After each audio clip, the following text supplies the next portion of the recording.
Começa agora o Rede TV News, com Boris Casoy e Amanda Klein. Boa noite. Olá, boa noite. Violência no trânsito. Em 2 acidentes, um jovem de 18 anos e um menino de 15 são atropelados e mortos em São Paulo. Nos 2 casos, os motoristas estavam embriagados. Em São Bernardo do Campo, no ABC Paulista, acidente entre ônibus.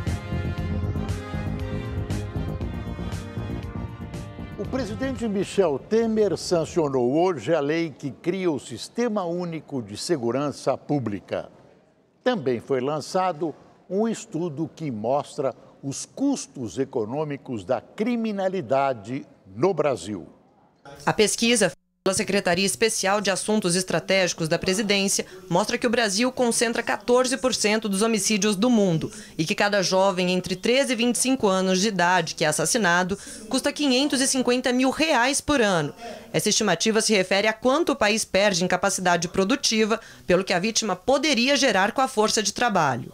O valor total dessa perda por ano subiu de 18 bilhões de reais em 1996 para 26 bilhões de reais em 2015. No período, a criminalidade custou ao Brasil 450 bilhões de reais em capacidade produtiva, o equivalente a 7,6% da soma de toda a riqueza produzida pelo país em 2015.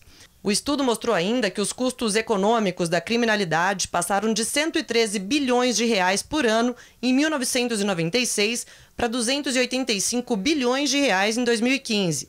Esses valores incluem gastos principalmente com segurança pública e privada. Precisamos fazer políticas públicas mais eficientes, com poucos recursos e inovação. Não é mais possível fazer política de segurança ampliando o gasto econômico para o Estado, cujo retorno social seguirá sendo diminuto e a criminalidade aumentando. Na tentativa de reverter esse quadro, o presidente Michel Temer sancionou hoje a lei que cria o Sistema Único de Segurança Pública.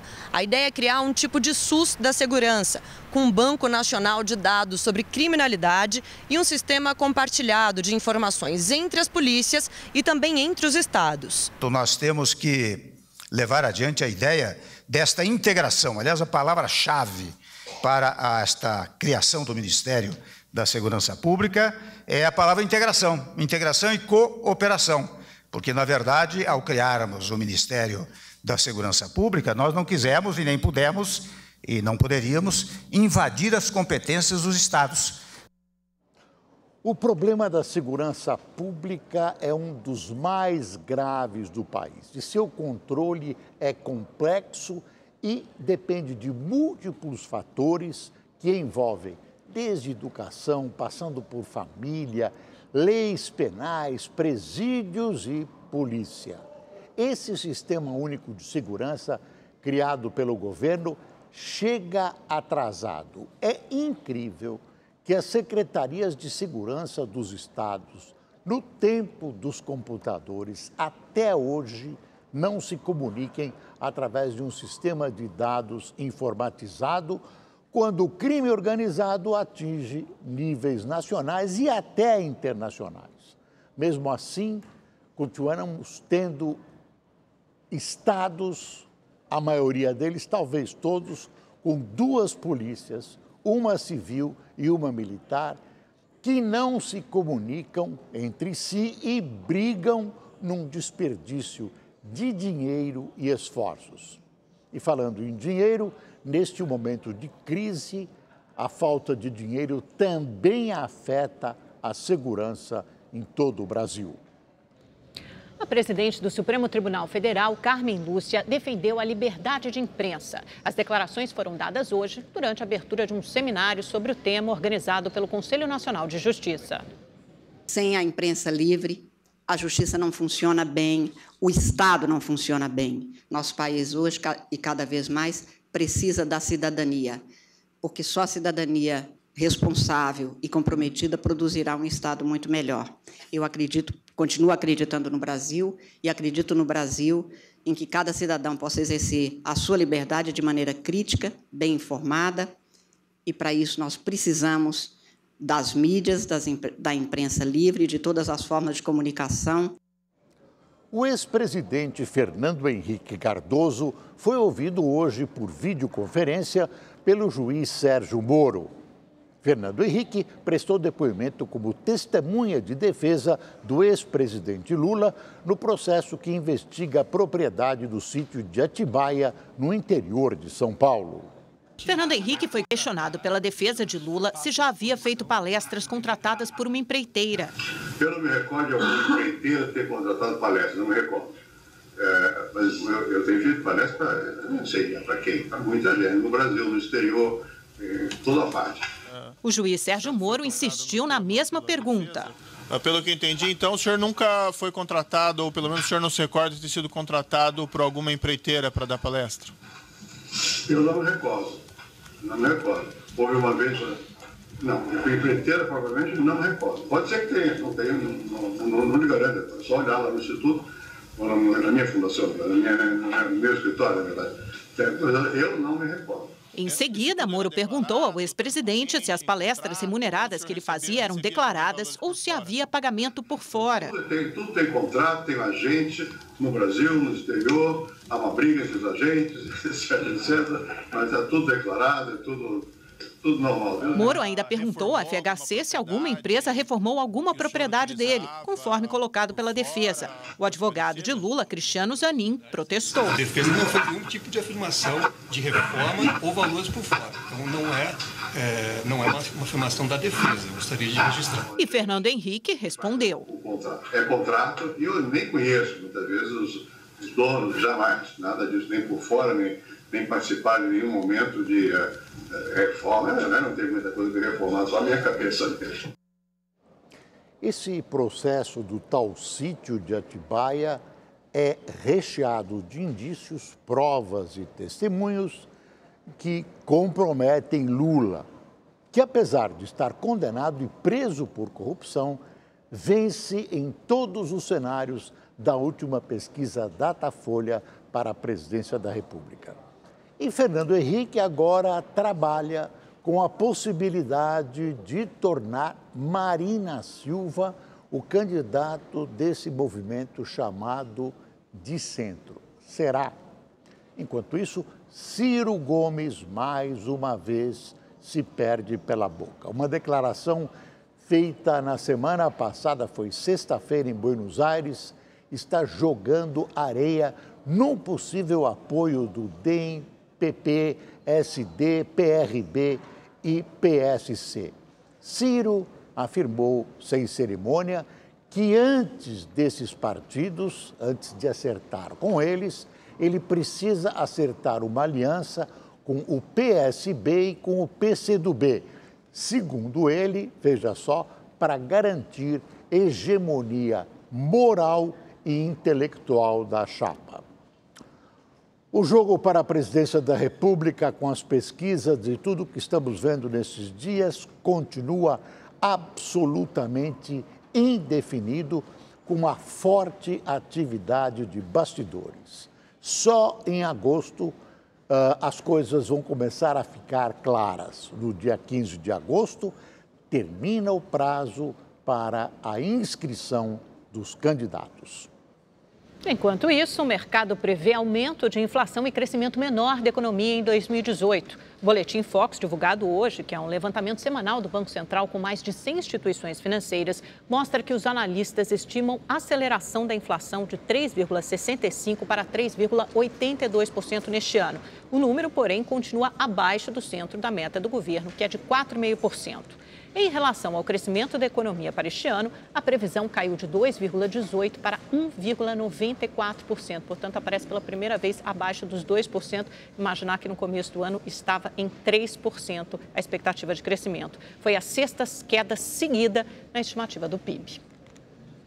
A Marinha Brasileira comemorou nesta segunda-feira os 153 anos da vitória na Batalha Naval do Riachuelo durante a Guerra do Paraguai. A data foi celebrada em vários estados e no Distrito Federal com a presença do presidente Michel Temer. Veja na reportagem de Caroline Rosito.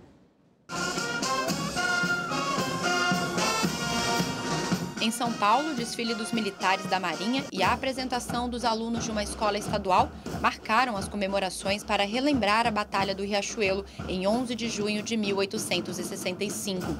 A data magna da Marinha marcou a história naval brasileira.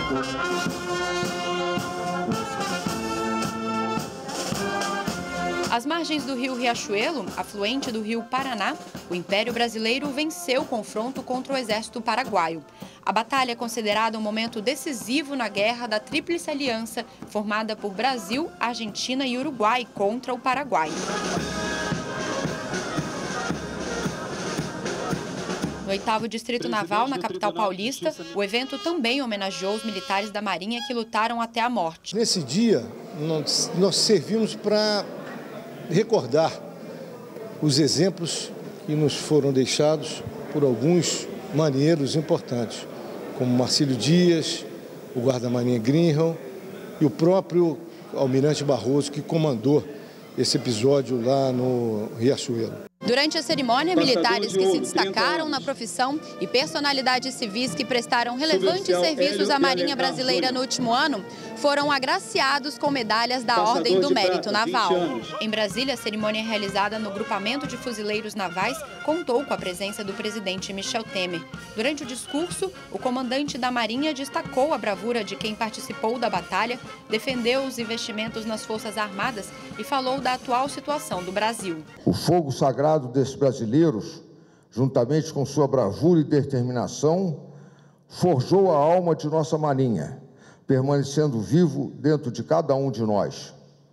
Que seus exemplos inspirem os nobres agraciados com a Ordem do Mérito Naval, aos quais, publicamente, cumprimento pela comenda. Michel Temer não discursou, mas uma mensagem dele foi lida. No texto, o presidente homenageou os participantes da Batalha do Riachuelo e enalteceu a importância da Marinha para o Brasil.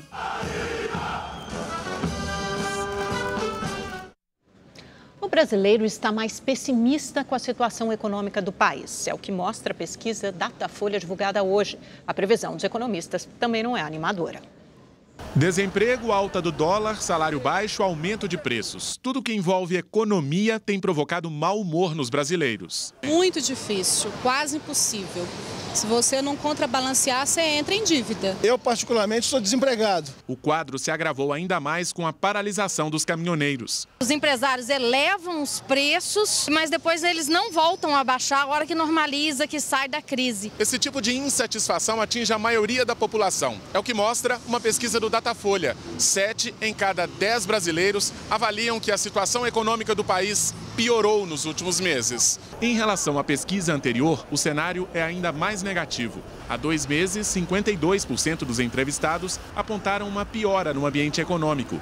Este especialista concorda. A evolução do mercado externo, tá, com as questões de juros nos Estados Unidos e de petróleo mundial, bateram dentro da nossa economia de uma forma que as fragilidades ficaram muito à tona. A desvalorização do real frente ao dólar também preocupa. O pessimismo deve aumentar nos próximos meses. As pessoas às vezes não percebem o dólar na vida delas, mas a maior parte daquilo que consumimos ou tem alguma pecinha, algum equipamento, alguma coisa que vem do exterior, ou ele já é um produto importado. Com previsões tão desanimadoras, o brasileiro precisa cada vez mais fazer malabarismos para equilibrar o orçamento. Tira um pouquinho daqui, um pouquinho dali, para poder você não ficar devendo para as pessoas, mas que o seu salário dá para você sobreviver, não dá não.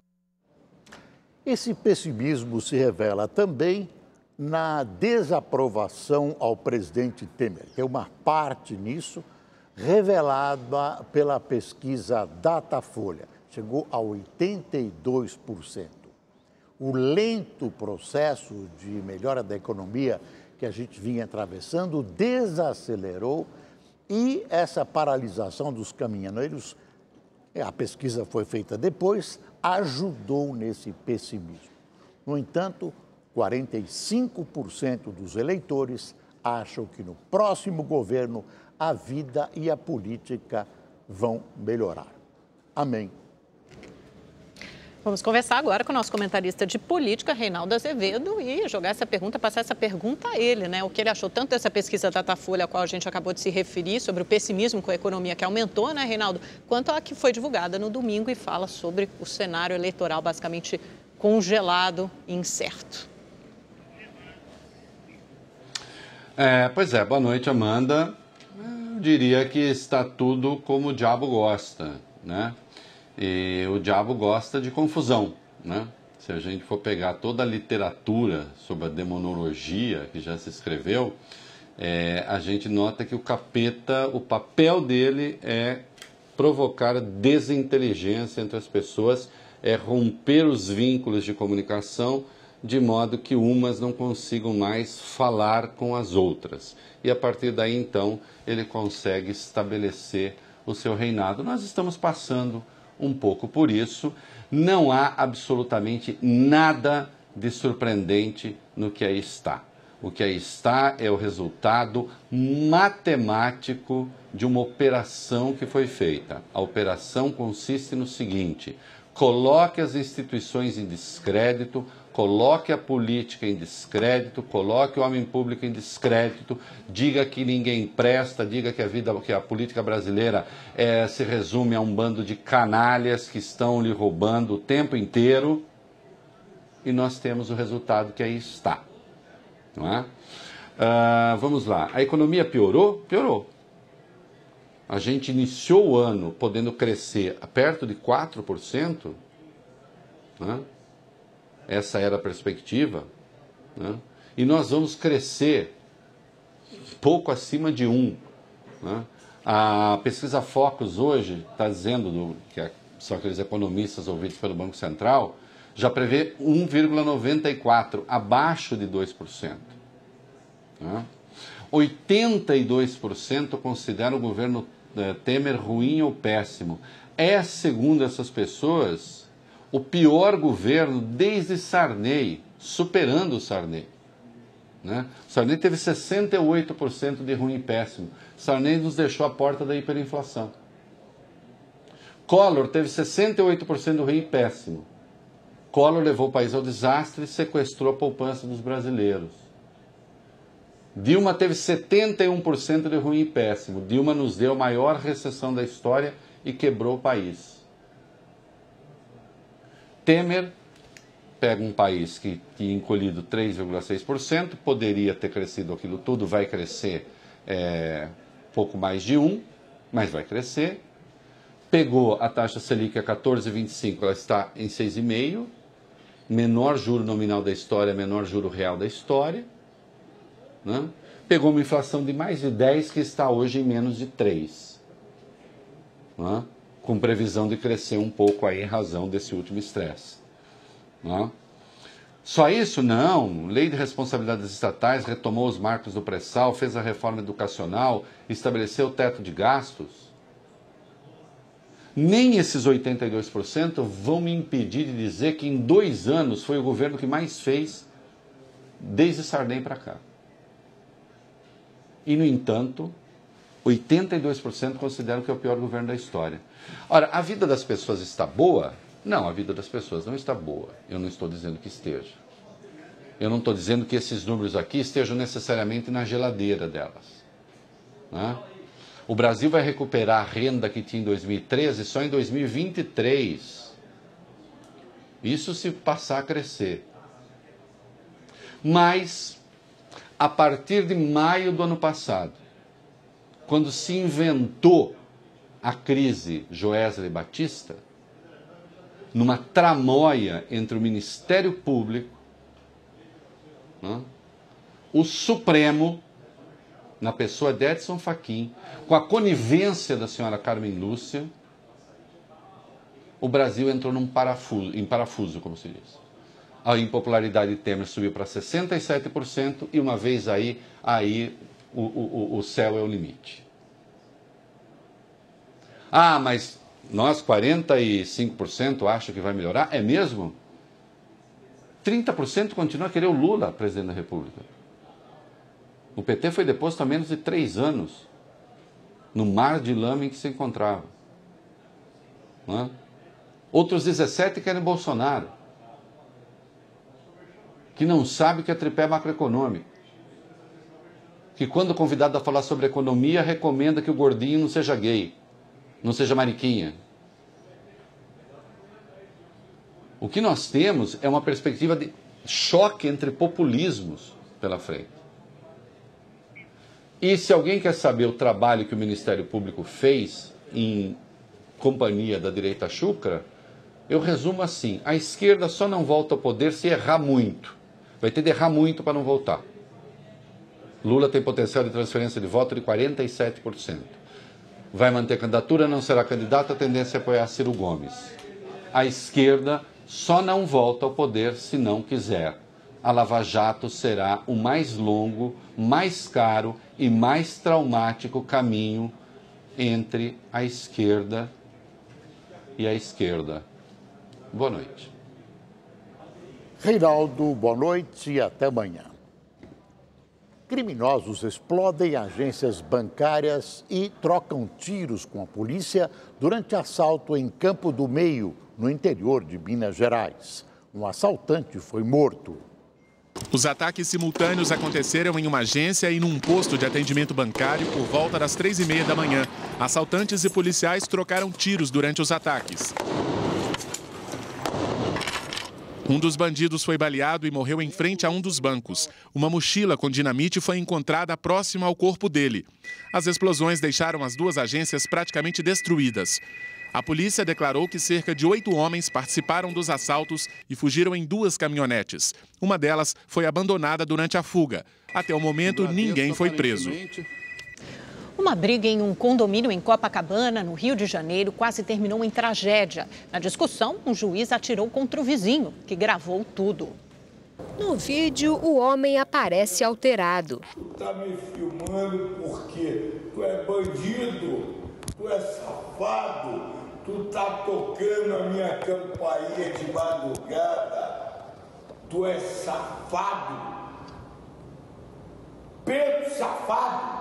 Ele continua gritando e atira. Tu vai me filmar? Tu vai me filmar? Tá me ameaçando de alguma... Tá me ameaçando? É? Então tome bala. O homem que faz o disparo é o juiz Jorge Jansen Novelli, da 15ª Vara Cível do Rio de Janeiro. Segundo o vizinho que fez o vídeo, a bala só não o atingiu porque bateu na grade da janela. Nunca tive qualquer contato com ele, não apertei a campainha dele, não bati na porta dele de forma alguma. Aliás, o prédio tem todo o sistema de câmeras, entendeu? Isso está à disposição, né? Então, eu não sei de onde ele tirou. O caso aconteceu no início do mês passado, neste prédio, em uma das áreas mais nobres da cidade, de frente para a praia de Copacabana. Pedro morava em um apartamento alugado no 4º andar, mas depois do ocorrido, resolveu se mudar. A confusão foi registrada na delegacia e o caso foi encaminhado ao Tribunal de Justiça do Rio. Ninguém me procurou, nem no apartamento, nem no prédio, nem da família dele. Perguntou se eu estava bem. Ninguém me procurou. Uma violência dessa. Em nota, o advogado do juiz Jorge Jansen Novelli afirmou que a versão apresentada por Pedro Guerra não condiz com a verdade e que os vídeos necessitam ser periciados. Disse também que Pedro já fez graves ameaças ao magistrado. O Tribunal de Justiça do Rio informou que o juiz está de licença médica e que tem interesse no esclarecimento dos fatos. Disse ainda que irá se posicionar no momento em que o processo for instaurado. Motoristas e cobradores de ônibus municipais do Rio de Janeiro entraram em greve logo nas primeiras horas desta segunda-feira e a circulação da frota foi reduzida a cerca de 30%. Parte dos coletivos ainda acabou depredada por manifestantes.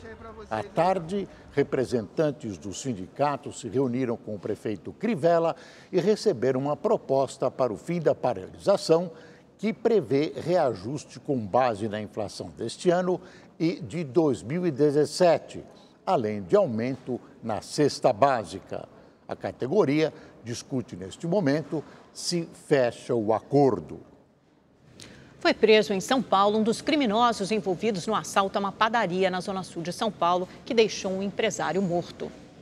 João Carlos Nunes da Silva, de 24 anos, foi preso na Grande São Paulo. A camisa que ele usava no dia do crime foi apreendida. João é um dos 3 bandidos que entraram armados na padaria. Eles anunciaram um assalto e, de repente, assustados, os clientes correram e, nesse momento, o empresário Alexandre Jorge Miller, de 49 anos, levou um tiro no peito e morreu. Os 3 criminosos são suspeitos de participar de pelo menos outros 2 crimes na região do Morumbi. Foi identificado outros 2 indivíduos, os quais nós estamos aguardando reconhecimento para solicitar a prisão. Um policial militar foi assassinado neste domingo em Diadema, no ABC Paulista. O crime aconteceu quando o PM chegava em casa. Tudo foi registrado por câmeras de segurança. As imagens mostram o policial subindo uma ladeira de moto e virando na rua de casa. Logo atrás, vem outra motocicleta com 2 homens. Sem perceber que está sendo seguido, o PM manobra e é surpreendido pela dupla. O bandido que está na garupa aponta a arma e vai na direção do agente. O outro criminoso para a moto e revista o policial. Acuado, o PM tenta correr e é perseguido pelos criminosos. Um dos assaltantes atira várias vezes. O policial e o outro ladrão caem. A ação assusta a vizinhança. Este morador fecha o portão da garagem e corre para dentro de casa. Este outro homem desce a rua desesperado. Enquanto isso, o bandido de blusa branca pega a arma do policial e foge na moto dele. Tudo durou pouco mais de 1 minuto. Foram muitos tiros, dava a impressão que era que fosse fogo de artifício. Testemunhas afirmam que a intenção dos bandidos era roubar a moto do policial. As investigações apontam que a dupla não sabia que a vítima era um PM. O caso é tratado como latrocínio, o roubo seguido de morte. Rogério de Oliveira Alves tinha 37 anos e era sargento da Polícia Militar. Vizinhos dizem que ele morava na rua há mais ou menos 3 anos e reclamam da insegurança. Aqui a gente vive à mercê dos bandidos, porque é muito perigoso. A Avenida Conceição aqui que sobe, ela está meio que largada, as pessoas... Tem a Unifesp aqui, constantemente os alunos são assaltados e ninguém faz nada. A madrugada desta segunda-feira em São Paulo foi marcada pela violência no trânsito. 2 jovens foram atropelados e mortos por 2 motoristas que dirigiam embriagados. Um dos casos aconteceu na zona sul da capital. Luiz Carlos Melo, de apenas 15 anos, estava de bicicleta na companhia de um amigo. O adolescente andava de bicicleta por esta avenida quando foi atropelado por um carro em alta velocidade. Ele e o amigo estavam fora da faixa que é destinada aos ciclistas. Um motorista de aplicativo que passava aqui pelo local bem no momento presenciou tudo, ligou para a polícia e ainda seguiu o homem que provocou o acidente. Nesta avenida, a 3 quilômetros do local do atropelamento, o motorista do aplicativo fechou o carro de Alexandre e avisou os policiais sobre o acidente. Alexandre Caetano de Araújo, de 36 anos, foi preso por PMs que faziam uma blitz na região. Alexandre fez o teste do bafômetro, que deu positivo.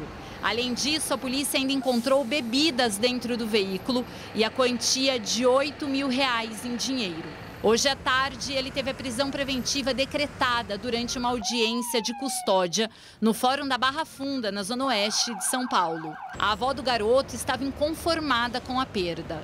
Mais um adolescente. Perdemos uma com 18 e estamos perdendo um de 15. A dor que estamos sentindo, eu não desejo para ninguém. Eu não desejo para ninguém. Em um outro caso, mais uma vítima. Carolina Carlete dos Santos, de 18 anos, saiu cedo de casa para trabalhar. Ela estava na companhia do irmão, quando foi atropelada também por um motorista embriagado. Ela não resistiu aos ferimentos e morreu no local. O irmão de Carolina não ficou ferido e segurou o motorista até a chegada da polícia. Esses dois casos reforçam os números de mortes em acidentes de trânsito em todo o estado de São Paulo. Desde janeiro deste ano, foram 1.642 mortes. Em 2017, este número foi ainda maior, 1.749 mortes no mesmo período. Em São Bernardo do Campo, na região metropolitana de São Paulo, 4 pessoas da mesma família morreram em um acidente de trânsito. Entre as vítimas está uma criança de apenas 4 anos de idade. O acidente aconteceu próximo à rodovia dos Imigrantes, entre um carro e um ônibus. O veículo em que estava a família ficou totalmente destruído. No IML, os familiares estavam inconformados. Além das vítimas fatais, mais 2 pessoas estão internadas em estado grave. As penas para os bêbados do volante já aumentaram de 2 para 5 anos de prisão em abril. E aumentaram de 2 para 5, que era para 5 a 8 anos de prisão. Então, aumentou e bastante. É preciso que essa gente, esses bêbados loucos, além de condenada, cumpra a pena integralmente, sem dó nem piedade. Nesse caso, só penas duras e efetivamente cumpridas, sem esse negócio de condicional, etc., poderão amedrontar, a palavra é essa, amedrontar os bêbados criminosos do volante. Os bombeiros encontraram hoje mais 3 corpos de vítimas do naufrágio na Baía de Sepetiba, no Rio de Janeiro. Ao todo, 12 pessoas morreram. Os corpos foram encontrados a cerca de 20 quilômetros de distância de onde as embarcações naufragaram. 9 pescadores foram resgatados com vida. Os 2 barcos, levando 21 pessoas, partiram do Yacht Club da Ilha da Madeira, no município de Itaguaí. Na hora do naufrágio, ventava muito forte e chovia na região. 7 corpos foram encontrados na zona sul do Rio de Janeiro. A polícia acredita que são de traficantes que aterrorizaram a região da Urca na semana passada. 6 corpos estavam na encosta da Praia Vermelha. O 7º foi encontrado em uma região de mata, no Morro da Babilônia. Uma primeira perícia apontou que todos tinham marcas de perfuração de bala. Os familiares dos mortos não quiseram gravar entrevista, mas desmentiram a versão de que os rapazes eram envolvidos com o crime e afirmaram que eles foram executados por policiais. Em nota, a Polícia Civil informou que a investigação está sob sigilo. O bairro da Urca sempre foi sinônimo de tranquilidade, muito pelo fato de ser o endereço de militares. O acesso se dá aqui apenas por uma via. Mas na semana passada, essa rotina de paz foi quebrada. Tiroteios entre traficantes de facções rivais que disputam o controle do tráfico nos morros da Babilônia e Chapéu Mangueira, no Leme, bairro vizinho à Urca, foram constantes. Na sexta-feira, um confronto com policiais chegou a parar o bondinho do Pão de Açúcar por 2 horas. Foi a primeira vez que o serviço foi suspenso por conta da violência em 106 anos. Ai, que isso? Ai, estão tirando o barco, mano. Em São Sebastião, no Distrito Federal, uma menina de apenas 2 anos de idade foi resgatada após cair em um buraco de 5 metros de profundidade. Este vídeo mostra o momento em que um sargento do Corpo de Bombeiros é içado com uma corda pelo buraco e resgata a criança. A menina caiu enquanto passeava com o pai pelo local. Ela foi levada ao hospital e passa bem. O Papa Francisco aceitou hoje a renúncia de 3 bispos chilenos que teriam protegido membros da Igreja Católica acusados de abuso sexual. Kim Jong-un foi o primeiro a chegar no país anfitrião.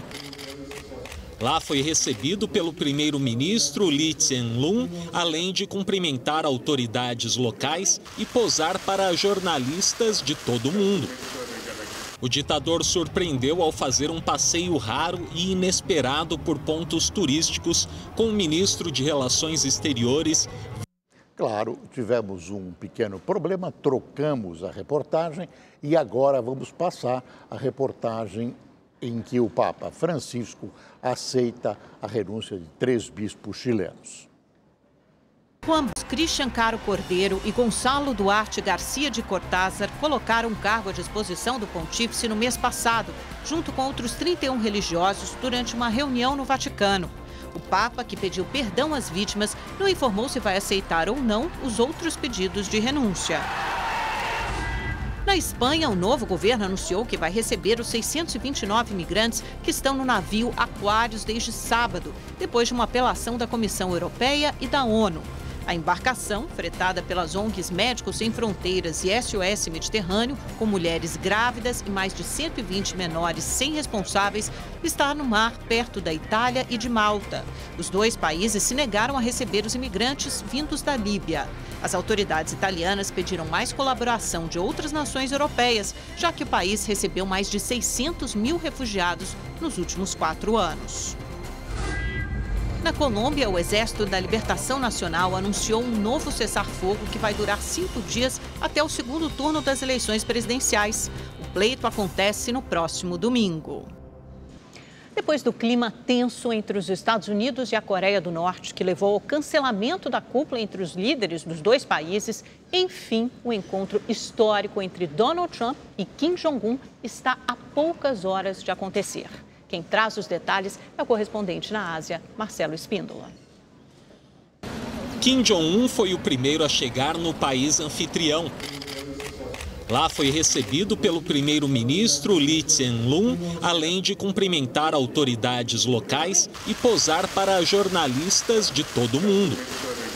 O ditador surpreendeu ao fazer um passeio raro e inesperado por pontos turísticos com o ministro de Relações Exteriores, Vivian Balakrishnan, que imediatamente postou a imagem em uma rede social. Assim que chegou a Singapura, Donald Trump disse que se sentia muito bem e, em seguida, como de costume, postou que está animado com a tão aguardada cúpula. Trump também disse estar confiante, mas lembrou que o jovem ditador tem uma personalidade desconhecida e alertou que este encontro vai ser único. É uma chance única e acho que vai dar certo. É por isso que me sinto positivo, porque faz muito sentido. A reunião vai acontecer nesta terça-feira no Hotel Capella, na ilha de Sentosa, às 9 horas da manhã, em Singapura. 10 horas da noite de hoje, no horário de Brasília, em virtude do fuso horário. A pauta principal é a desnuclearização da Península Coreana. O mundo quer saber com grande expectativa se o ditador da Coreia do Norte vai abrir mão do arsenal nuclear que vem sendo desenvolvido há décadas por garantias de segurança ao regime e melhorias na economia que enfrenta agressivas sanções. Segundo a agência estatal de Pyongyang e o jornal Rodong, os líderes vão discutir novas relações entre os países. Várias autoridades manifestaram o desejo de que a paz se estabeleça na Península Coreana e os jornais do mundo todo repercutem o evento. A manchete do New York Times estampou: confronto com o Canadá isola Trump à frente da cúpula com Kim, ao mencionar o protecionismo dos Estados Unidos no encontro do G7. O jornal francês Le Monde destacou que a desnuclearização da Coreia do Norte vai levar tempo. E o Xinhua da China enfatizou que os Estados Unidos estão otimistas para a reunião Trump-Kim.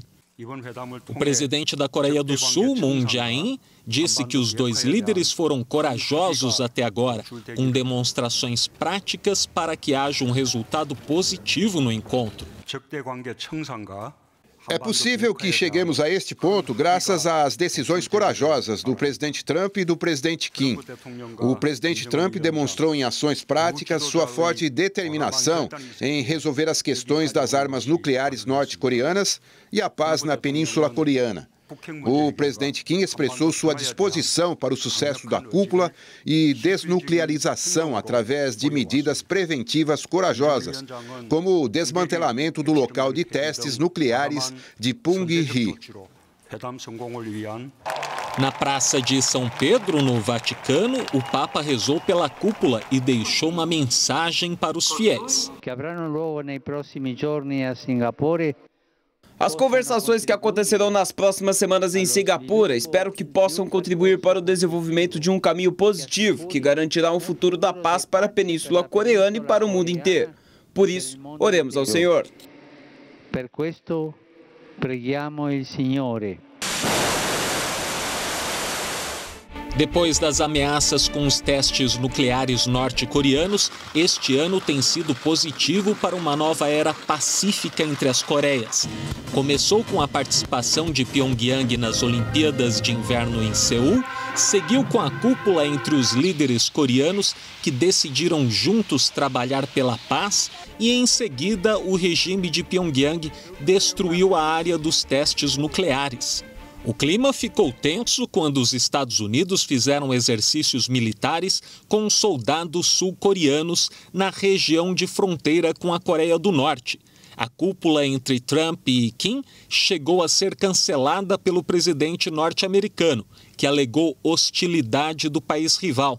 Mas a articulação diplomática do líder da Coreia do Sul foi rápida e o encontro histórico está prestes a acontecer. Marcelo Espíndola, de Hong Kong, para o Rede TV News. O encontro será logo mais às 10 horas, 9 horas da manhã de terça-feira em Singapura. Olha, normalmente quando dois chefes de governo se encontram nessas condições, as respectivas diplomacias já resolveram a maioria das questões pendentes. Nesse caso, as informações são nebulosas e fala-se até em improviso. Esse encontro interessa também ao Japão, geograficamente muito próximo da Península Coreana, e à China, que tem fronteira com a Coreia do Norte e não quer guerra na sua vizinhança, nem a união das Coreias, com predomínio, é claro, da Coreia do Sul. Portanto, nesse encontro pode acontecer tudo, inclusive ser o começo de uma relação que devagarzinho vá tentando resolver os problemas. Uma foto do G7, encontro das 7 maiores economias do mundo no Canadá, repercutiu nas redes sociais. Rodeada de outros governantes do grupo, a chanceler alemã Angela Merkel aparece encarando o presidente americano Donald Trump. A imagem foi captada por um dos fotógrafos oficiais de Merkel e mostra a tensão entre a União Europeia e os Estados Unidos. Por falar nisso, nos Estados Unidos, o ator Robert De Niro causou polêmica ao xingar o presidente Donald Trump durante uma importante premiação de teatro. Os detalhes com o correspondente da Rede TV em Los Angeles, Fábio Borges. A declaração foi feita em Nova York, no palco do Tony Awards, a premiação dedicada aos espetáculos da Broadway. O ator Robert De Niro usou um palavrão contra o presidente americano. Fuck Trump. A maioria da plateia aplaudiu de pé a declaração de De Niro. O ator comemorou com o público acirrando os punhos. As declarações anti-Trump continuaram até mesmo após a premiação. Na coletiva de imprensa, o dramaturgo Tony Kushner criticou as políticas do presidente americano e repetiu a expressão de Robert De Niro. Eu mal posso acreditar que o Robert De Niro fez isso, mas quem vai discordar do De Niro? Eu concordo. Dane-se o Trump. Mas nas redes sociais, muita gente discordou dos ataques ao presidente americano. Este usuário publicou que Robert De Niro teve um comportamento inapropriado, juvenil, estúpido e descontrolado. Este outro escreveu que ser vulgar num programa ao vivo de televisão destrói a própria causa. Robert De Niro já havia se envolvido em outras polêmicas contra Donald Trump.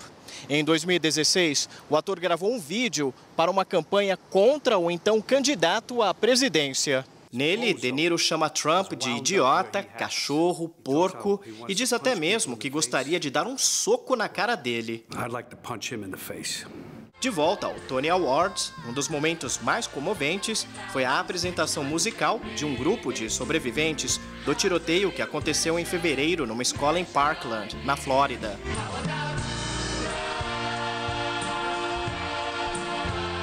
Os alunos homenagearam a professora de artes Melody Hersfeld. Ela salvou a vida de 65 estudantes ao protegê-los numa sala de aula. A professora também ajudou os sobreviventes a superar o trauma por meio do teatro e da música.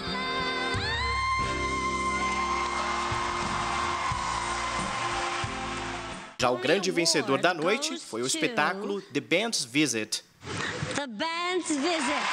A obra faturou 10 estatuetas, incluindo Melhor Musical da Broadway. Fábio Borges, de Los Angeles, para o Rede TV News.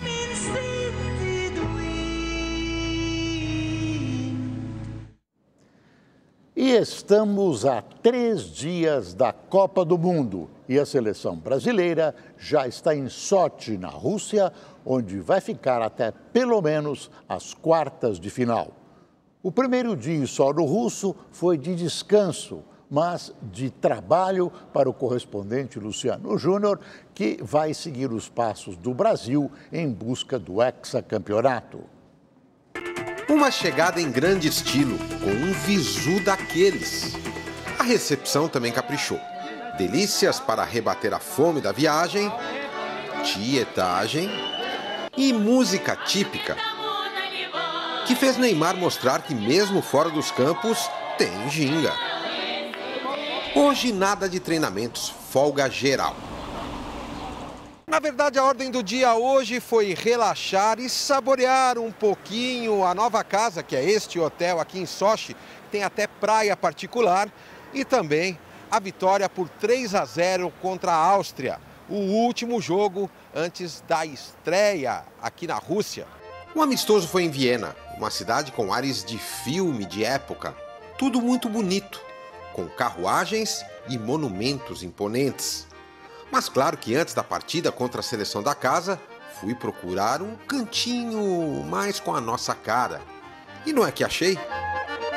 Bom, aqui na entrada do restaurante a gente vê uma espécie de cardápio de bebidas tradicionais do Brasil. E claro, a que mais chama atenção é essa aqui, caipirinha. Difícil para o brasileiro que não fala o alemão é entender o que vem aqui embaixo. E falar também. Zuckerrohr destilada au brasilienne.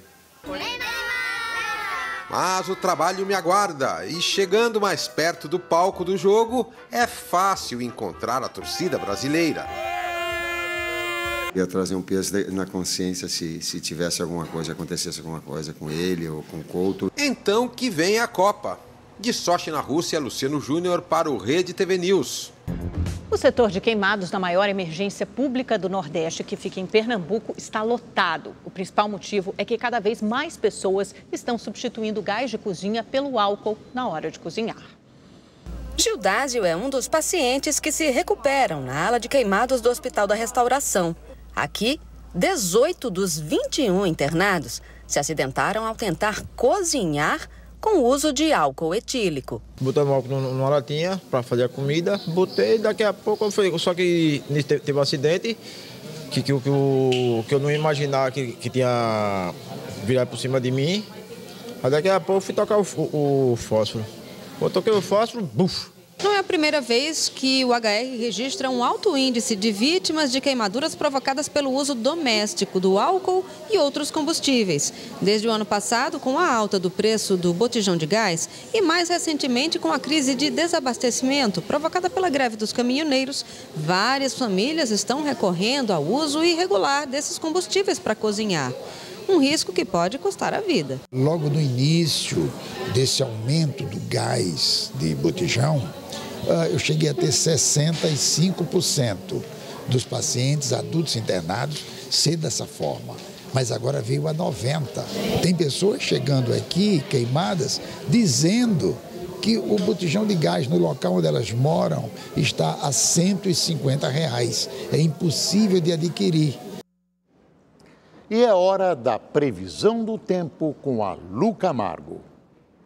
Olá, boa noite. A semana começa com tempo seco, mas termina com tempo úmido na Grande São Paulo. Olha só, amanhã, Dia dos Namorados, quem for sair é melhor levar um guarda-chuva, porque tem uma frente fria que vai passar pelo litoral. Ela vai estar associada a um ciclone extratropical e vai provocar pancadas de chuva na Grande São Paulo a partir da tarde. Chuva que pode ser forte, hein? Na quarta-feira, o tempo segue instável e chove a qualquer hora do dia. Já na quinta-feira, uma massa de ar polar chega por aqui, derruba os termômetros e ainda pode chover fraco. E na sexta-feira, mais um sistema de baixa pressão passa pelo litoral e provoca muita nebulosidade, muita instabilidade por aqui. É tanta mudança em tão pouco tempo, né? Haja saúde. Vamos dar uma olhada agora no mapa de amanhã, começando pelo sudeste. Olha só há previsão de pancadas de chuva para o estado de São Paulo. Para as demais áreas, só variação de nebulosidade mesmo, porque é o sol que vai predominar. Indo para o sul do país, conforme a frente fria avança, chove. Isso vai acontecer do centro-norte do Rio Grande do Sul até o norte do Paraná. Colada na frente fria, a gente tem uma massa de ar polar que deixa o tempo aberto em todo o centro-sul gaúcho. Indo agora para o centro-oeste do país, por lá há previsão de pancadas de chuva para o oeste do Mato Grosso e também para o Mato Grosso do Sul. No mais, predomínio de sol. Falando em sol, vamos para o Nordeste, porque ele está ganhando espaço por lá e as pancadas de chuva só vão se concentrar no leste, entre Sergipe e Bahia. Chove a qualquer hora do dia por lá. Vamos para Natal, porque apesar de não ter chuva em Natal amanhã, Natal tem sido a capital potiguara, a capital mais chuvosa de todas as capitais. A gente está no dia 11 e desde o começo do mês choveu metade do esperado para junho. E isso é normal nessa época do ano por lá. Agora a gente vai voltar para o mapa, a gente vai para o norte do país. O sol também está se impondo um pouco mais e está predominando em todo o centro-leste da região. E a gente vai para Palmas, porque ao contrário de Natal, em Palmas não tem chovido há 49 dias, é a capital mais seca do país. E também isso é normal porque nessa época do ano, porque tem uma massa de ar seco cobrindo toda a faixa central do país. Vamos dar uma olhada agora nos termômetros. O dia começa com 17 graus em Brasília e também em Floripa, 16 em BH e em Porto Alegre. À tarde vai fazer calor de 35 graus em Cuiabá, 34 em Manaus e também em Belém do Pará. Bem, uma ótima noite de segunda-feira para você e uma terça-feira dos namorados, melhor ainda. Tchau, tchau. E amanhã, apaixonados de todo o Brasil vão comemorar o Dia dos Namorados. A repórter Patrícia Contaldi foi ao shopping de Belo Horizonte para conferir as compras de última hora. Tem aquele casal que não abre mão de trocar presentes. Claro que é importante, né? A gente está com a pessoa amada, tem que sempre lembrar. Acho que tem que dar pelo menos uma lembrancinha. Para não ter erro, o Rodrigo e a Laís vieram juntos. Eu escolho e pago dela e ela escolhe o meu, eu pago também.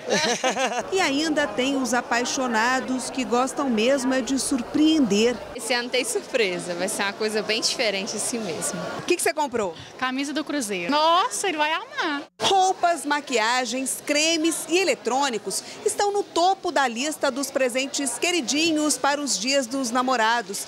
E assim, na última hora, ainda dá tempo de correr e garantir o presente, não é, seu Desito? O senhor está garantindo o presente aí da namorada? Estou garantindo o presente dela aqui. Estou escolhendo aqui, estou garantindo o presente.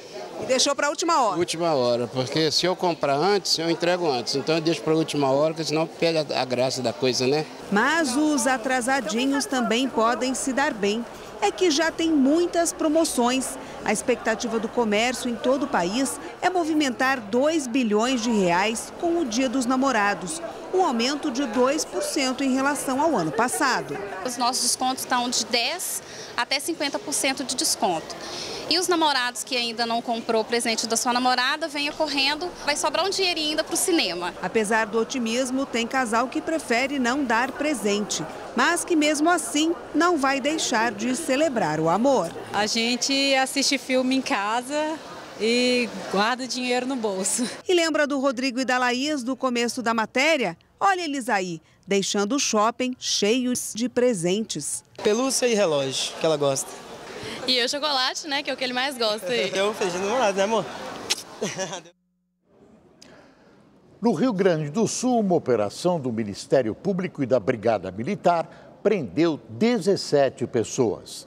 Entre os presos estão 10 policiais militares suspeitos de envolvimento com uma facção criminosa de Porto Alegre. Os PMs são investigados pelos crimes de organização criminosa, tráfico de drogas e armas, corrupção, peculato e lavagem de dinheiro. Durante a operação, foram apreendidos R$180 mil em dinheiro, além de drogas e armas. O Rede TV News fica por aqui. Uma ótima noite para você. Boa noite e até amanhã.